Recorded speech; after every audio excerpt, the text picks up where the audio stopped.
All right, this is Erik Wegge for Lab 6, the alcohol concentration lab. Here is my code that I'm running. Uh, Here you can see that I'm importing a few different libraries, sleep math, the library for the 10-bit ADC, and the our Raspberry Pi GPIO library. Now here I set the pin 4, or the BCM pin 4, to be an output pin. That pin will be used to light up an LED when the certain BAC level is reached. This is a function which was defined in the Canvas page that I copied into my own Raspberry Pi.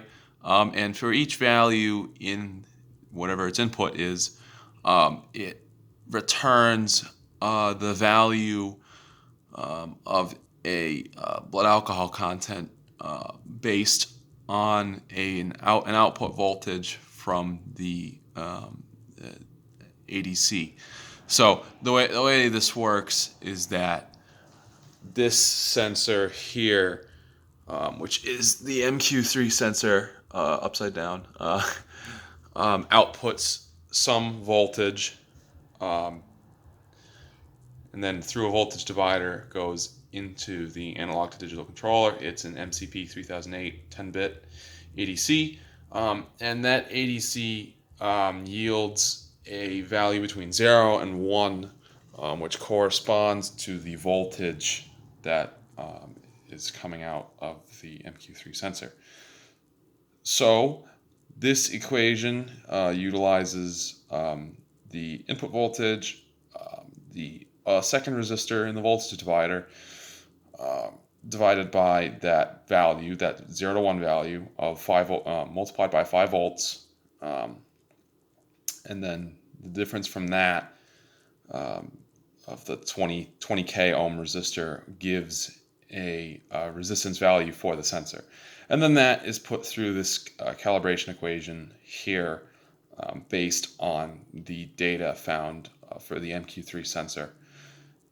This value here, this value here, this 100,000, that is related to R naught on the sensor when there's no alcohol underneath it.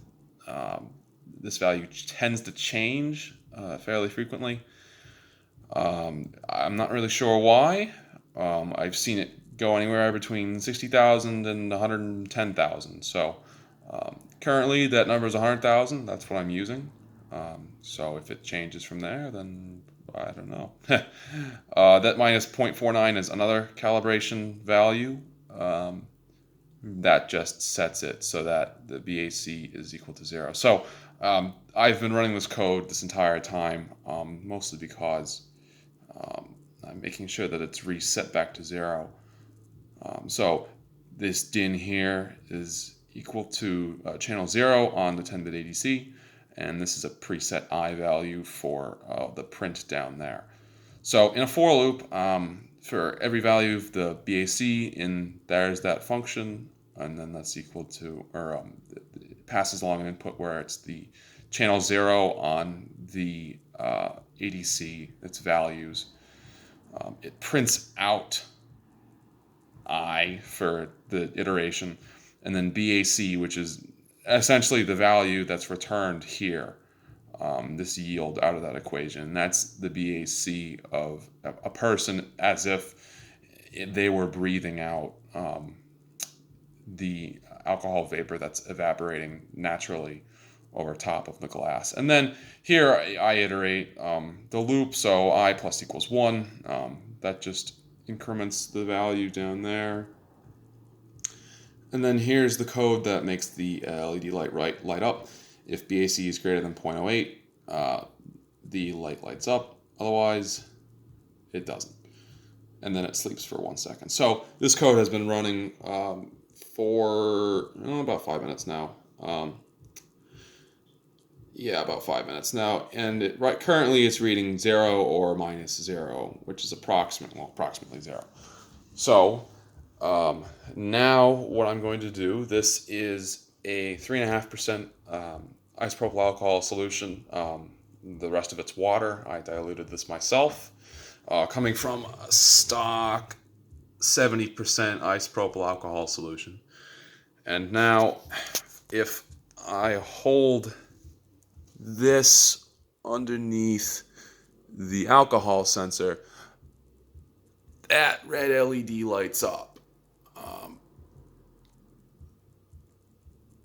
Now, if there's a certain threshold that's met, there it is on the sensor, there's a green LED that also lights up. I'm not entirely sure what resistance value that is, but as you can see there, if it would just focus, it's reading about 0.21, 0.23, 0.25. And this value has been jumping around somewhat inconsistently.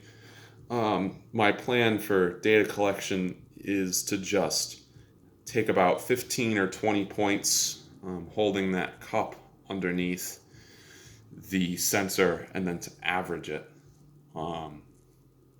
So that's what I've done. I've done that with 3.5%, 7%, and 10.5% solutions of isopropyl alcohol. That is about it, I think. So yeah, Erik Wegge for Lab 6.